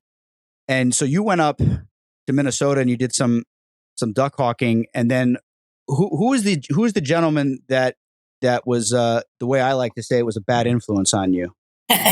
So I got a couple bad influence friends. None of them live in Iowa. Just to set the record straight. I have Joe Hans, who's in Minneapolis. He's got 2 male Harris hawks. He hunts rabbits, and he's the one that showed me all the duck spots. So he lives in Minneapolis and has Harris hawks. Yeah, and he caught 300 head of game last year. God Almighty! Yeah.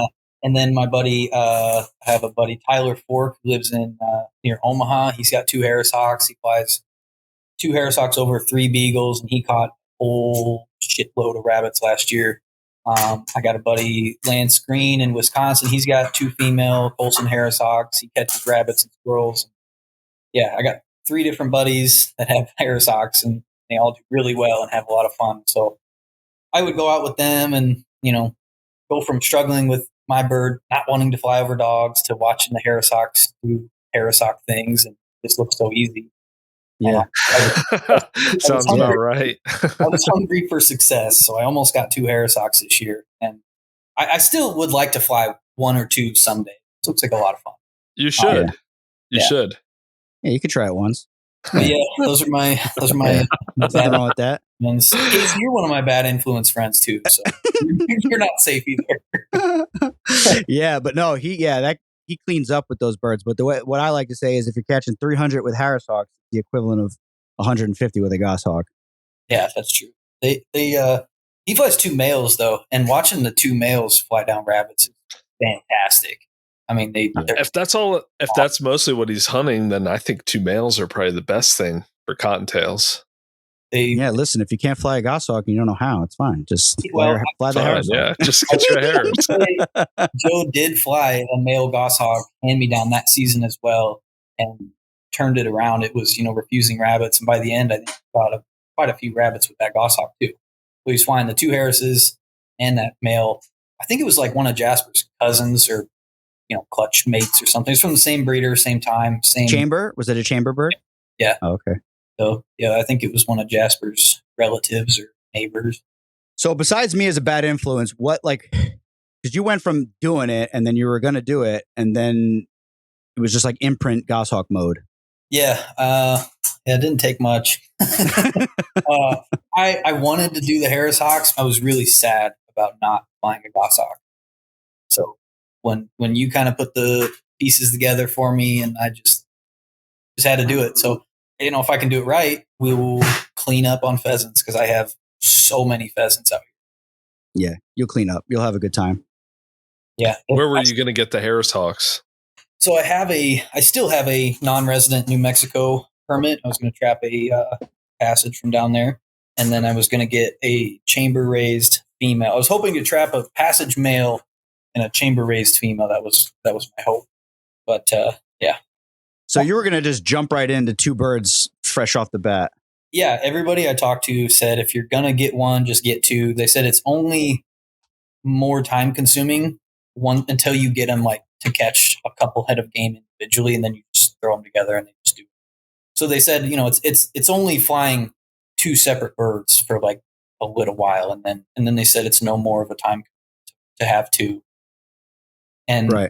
I had heard, some people say if you get one and fly it solo, maybe there's a chance they won't like to fly with other birds later on. So I don't know. It does what it's told, Right. That's a good thing about passage birds. They will always hunt with other birds. Right. Yeah. That's what I heard. There was the chamber birds that may have a chance to not want to hunt with other birds. Yeah. That's super interesting. Your buddy doesn't have any trouble up there in Minnesota with Harris hawks? I mean, it gets wicked cold. That's got to... No, he doesn't. I don't think he hunts, we would go up and hunt ducks, and he would not bring the birds out because it was too cold.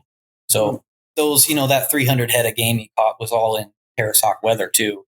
being shut down for a month or two out of the Minnesota season. I mean, that's pretty What is impressive, that? I must admit. What is the weather that he would, do you know the range of what he would fly in? Not specifically, no. I do know like weather that would get, goshawk guys excited. He would maybe bring the birds and kind of decide on the spot if he was going to fly them real quick on some ducks and then put them back in the car, or maybe not. But I don't have a number for you. I do know most of our best duck hawking weather, as Casey, you probably know, it's like 1 degree still, like no wind, little bit of fresh snow. Yeah. That's perfect. You said 1 degree? Yeah. Like single digits. Oh, that is some good duck hawking weather. Dude, I love hawking in that weather regardless. Yeah, because that'll freeze up even some of the moving water and make it more narrow, and it just makes the water cover for the ducks go way down.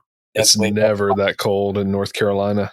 Never. Yeah, Minneapolis, it gets that cold. We had some times this year, I went pheasant hawking when it was, I want to say it was like negative single digits with 20-mile-an-hour winds. We caught a pheasant on that shit. And Jasper was like totally casual. He's out there like riding the glove, like all floofed up, both feet out, like no big deal. And I'm sitting there like shivering, my teeth are chattering, I'm dying. Yeah. My tears are freezing to my head. It's amazing that goshawks can tolerate that range. They can do 100-degree summer days, and then they can do single digit. Casey's laughing because Ian's smacking a dachshund that's in his face. Casey's puppy is trying to kick my ass right now. Wasabi's so funny, man. He's such a cool dog. That was my wife and son's favorite dog out of that litter. Dude, he's that puppy. So gentle, so kind, so playful. He's very smart. He doesn't understand what a podcast is, though. Let me see if I can get mine. Yeah. What else? Aaron, any other questions you have for Ian? No. Got any stories? You want to swap some stories? Yeah, tell us some stories. Tell us your favorite your favorite flight from this past season. Favorite flight from this past season. Or you could tell the story of, you were telling me, I don't know if you want to share that with Harold and those other guys. With the cop that came. That was pretty fun. Yeah, I'll leave some details out, but the basic story is that we were hawking rabbits in this, pretty suburban field right in plain sight. We're not supposed to be there. Anyway, we get done and we put the birds away, and this cop rolls up. He rolls down the window and he's like, "Hey, what are you guys doing?" Like, "Hey, we got our dogs. We're traveling. We just let our dogs out to run around." And my buddy starts talking to the cop. He's like, "Oh, you're a canine. You got your dog back there." And he trains canines. So he starts chatting him up about that. He starts to make a friend. And then by the end, he goes, "Hey, man, I'm going to level with you. We're out here flying our birds. We got our birds in the truck here. And we're trying to catch some rabbits." And he goes, "I thought I heard there was a hawk flying around out here and landed in my backyard and scared my wife." And so he must have lived in that neighborhood. And he goes, "Can I see it?" We're like, "Yeah, we're actually about to take this one out. You want to go fly with us? You got some time?" And kind of, checks his watch, checks his phone. He goes, "Yeah, I got some time."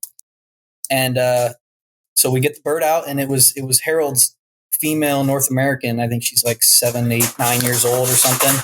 And we walk right into this field, kick like one bush. This rabbit runs straight out into the open, dirt cover, and she just smokes it and rolls it up into a ball and starts plucking it. And we weren't even, 50 feet from the car.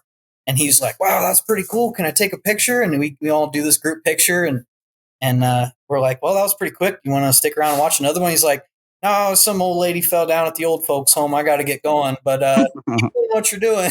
Yeah, that's awesome. Yeah, he was really cool. So moral of the story is just be honest. Don't try to lie to them, and don't. This podcast does not support giving unnecessary information to officers of the law. Yeah, that's for a warrant. They only need to know what they need to know. Last time I was polite and forthcoming, I ended up in court. So just remember that, ladies and gentlemen. Because he sounded like a chill cop, but he could have easily, Yeah, he could have been just trying to get me to, loosen up. Yeah, that's how. Yeah, when he said that the hawk landed in his yard and scared his wife, I immediately like my sensors started going off. Like someone called. He's here to investigate, and he's trying to play it off and get information. Yeah, freaking arrest everybody. I can't believe he didn't ask if you had permission to hunt there. Nope, he didn't. He didn't care. Yeah, I've never had an officer ask me if I had permission. I think maybe once, but usually like the game wardens are the ones that are asking, like, you have written permission to be here. I think as long as they know you're not some crazy person and you're not interested in the houses at all, they don't care. Like as long as they don't think you're like scoping out backyards and trying to break into sheds or whatever, as long as you tell them like, hey, I have a hawk, a dog, and there's a rabbit in that bush, and then you show them the rabbit in the bush, they're like, holy shit, like they don't care. They usually get over it. I've never run into a game warden in the field. Have either of any of you guys? No, I have. How'd it go?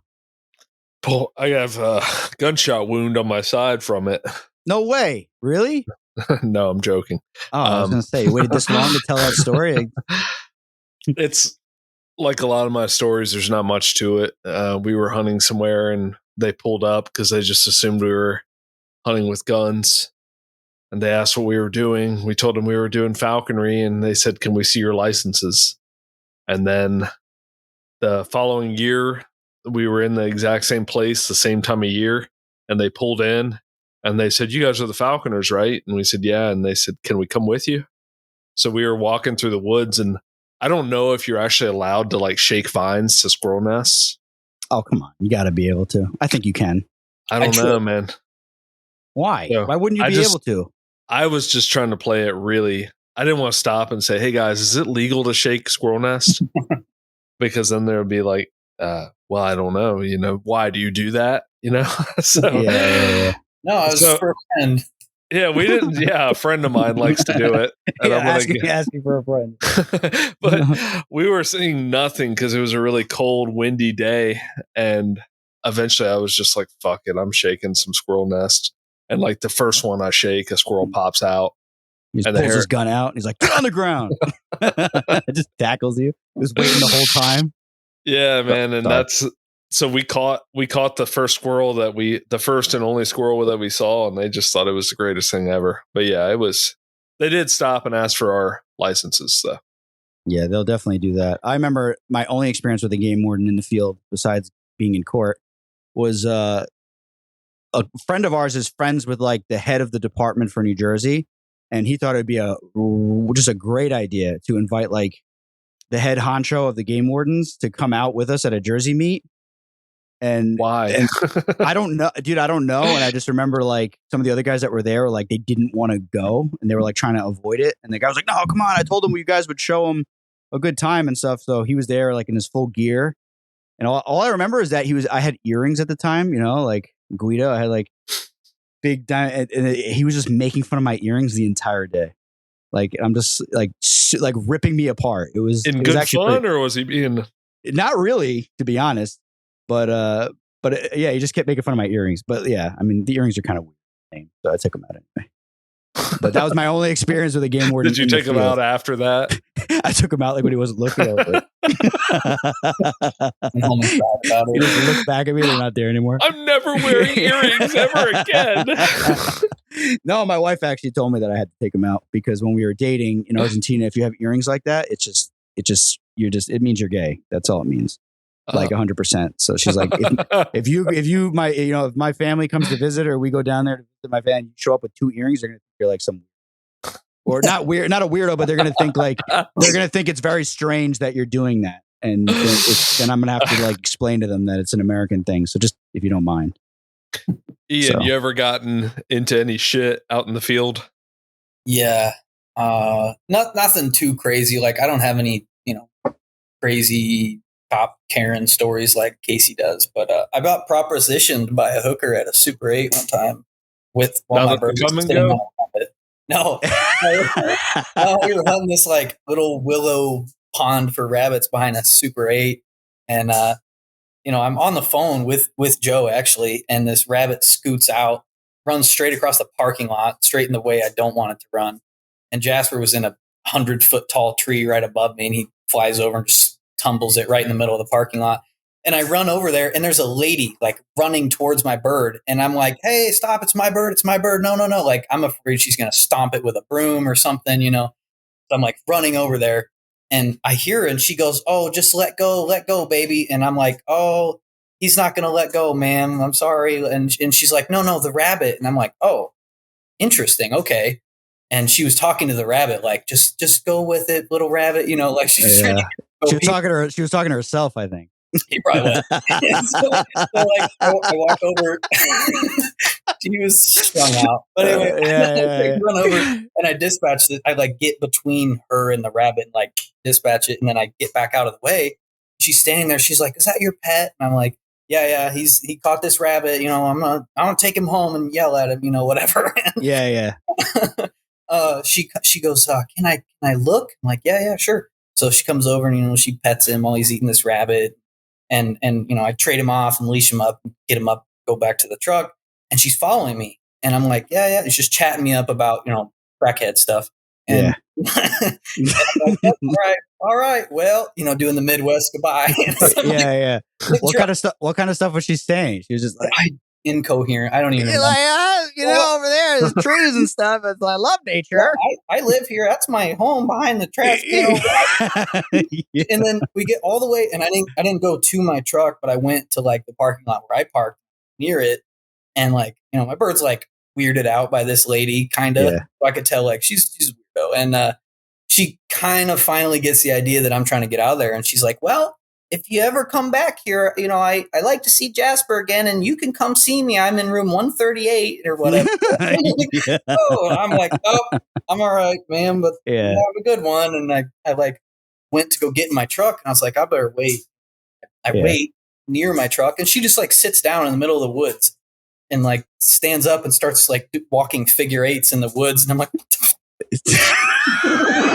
Man, I put a ring on that one. Yeah. I think her name was Peggy or something.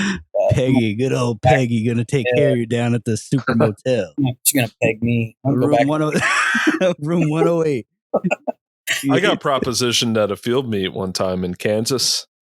It was really? It was creepy. We went to this little hole in the wall bar. Everybody wanted to shoot pool. I don't shoot pool, by the way. I just don't do it. It's just, it's like a moral thing for you, or you just I'm just like, it just doesn't do anything for me. You just sticking balls, you're not into that? Doesn't do it for me. So I'm just sitting there, and this woman comes up to me and she's like, what are you guys doing here? And I said, we're hunting. And she goes, oh, what are you hunting? And I was like, we're hunting rabbits. And she goes, oh, I got some bunny rabbits outside. And I was like, nah, I like my life and my wallet and all that. I'm not interested in checking these bunny rabbits out. It was really weird. It was really, really weird.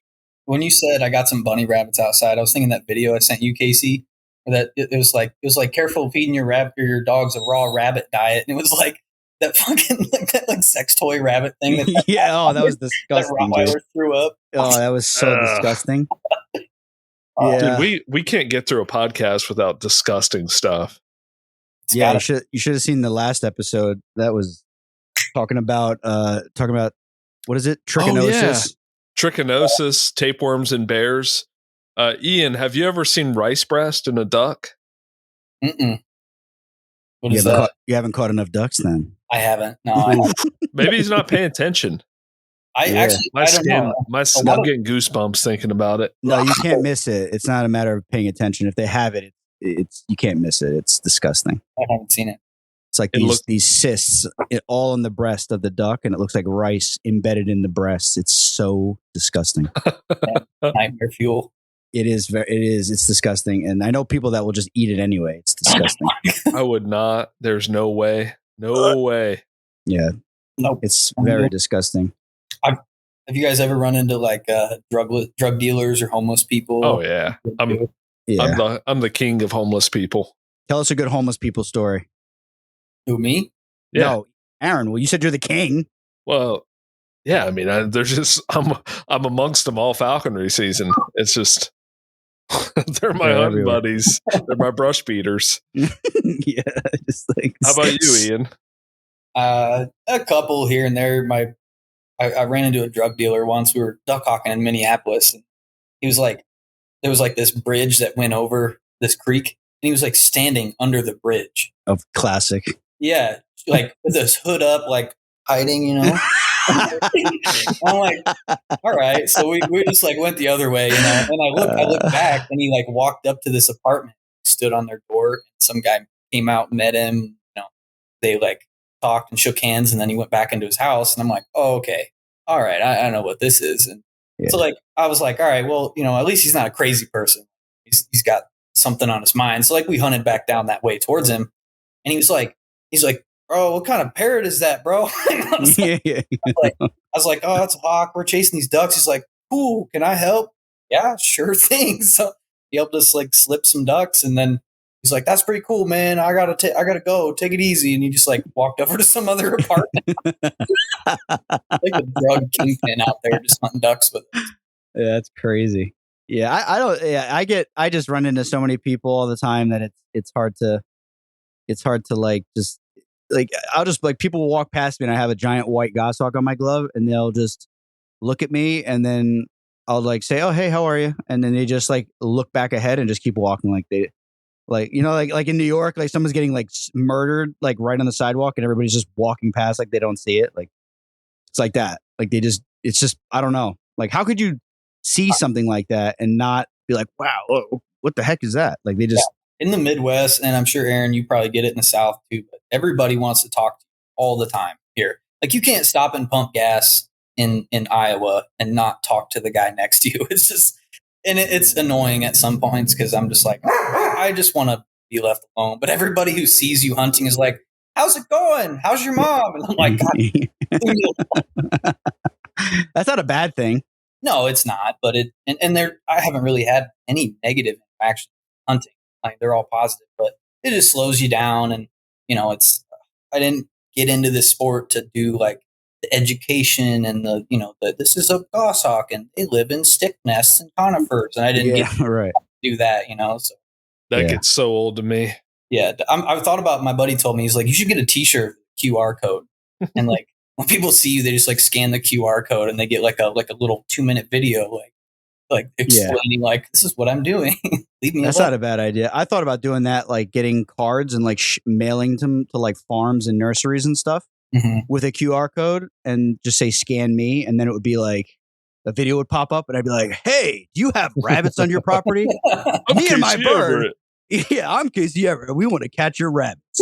But wait, call now. Yeah, call now. And I won't kill your squirrels or whatever. I don't know. Yeah. No, I thought about that because, you know, finding property to hunt is like such a hard thing, but it doesn't seem like you have that problem out there in Iowa. It seems like you got it made kind of. Yeah, we have a lot of public land out here and a lot of the, you know, the private land that we do have, people are very friendly. And a lot of times when you tell them, you know, I'm a falconer and I have this bird, like if you don't say hunting pheasants or rabbits or like, hey, I want to kill your bird feeder squirrels. Like if you don't say stuff like that, they're usually cool with it and they usually want to come along with you. But if you walk up to a farmer house and you're like, hey, can I hunt pheasants on your property? They're going to say no. But if you walk up and you're like, hey, I was wondering, you have this nice piece of land. Can I fly my bird here? They're like, yeah, can I come watch? And then usually the question comes up like, what do you feed him? And then you just say, oh, he catches pheasants and rabbits or whatever. And then they're cool with it. You know, but they think you're a hunter with a gun right off the bat. Yeah. I've heard people say you should come to the door with the hawk on your hand. Yes. And a wife. If you have your wife, take your wife too. Because like me or Casey or you, like we walk up in the middle of nowhere and I'm like, hey, can I walk around in your yard? Hey, can I fly my bird on your property? Would you mind? Would you mind terribly if I did that? Do you have any kids? Maybe they want to come. No, but it's like my wife's a school teacher and so she has like this diplomatic ability that I don't have. She can talk to anybody and not say what's on her mind, you know, and I don't have that ability. So yeah. You know, if you want to get permission and you have a wife willing to go with you, you look a lot less suspicious. You have your wife with you. Oh yeah, yeah. If you can get your wife, or if you got a mini dachshund, take it, Yeah. put a pink collar on it and take it with you, man. You get away with a lot of stuff that way. Yeah. Dude, by the way, are you sitting currently in a throne? Yeah, it's kind of, it's an armchair with my 2 coyote pellets on either side of it. Yeah, it literally looks like a Viking throne. Ben with the Woodruff beard. style. Yeah, you just need a poncho and like a saber-toothed tiger behind you, and you're freaking Ben Woodruff. I think my goshawk is actually under the table, and that's why my pointer is up here on the arm of the couch. He's trying to get away from the hawk. Yeah, That's for anybody awesome. listening, Ian has a pointer that's trying to get behind him on the chair. It's like, That's looks so like he's funny. about to curl up around your neck or something. Goshawk is down there on the ground. Dude, he's so funny, man. Look at him. He's so funny. Oh, dude. Okay, calm down. Yeah, it's a fun time. All right. Well, it looks like Ian's got some stuff he needs to sort out. So, do we want to call it here? Yeah, I'm good. Ian, you got anything you want to say to the audience and get off your chest? That's good with me. I appreciate what you guys are doing. Love the content. I'm sure everybody else does too. So cool. Appreciate it, man. Thank you for coming on, and thank you for listening. So, you recently had a video on Barstool Sports, right? Outdoors, yeah, Barstool Outdoors. Barstool Outdoors. Yep. Duck hawking. And if they want to see that, where can they go? My Instagram is at Iowa_gamehawker. And on Facebook, I'm just Ian Anderson. I'll pretty much add anybody. So send me a message or a friend request. I'll add you. I don't have TikTok or none of that. So yeah. It's propaganda anyway. Yeah. Yeah, I deleted mine. Spying on you. Yeah, trying to get your data. Yeah, I only want to be spied on by American companies, not Chinese ones. Yeah, exactly. Literally.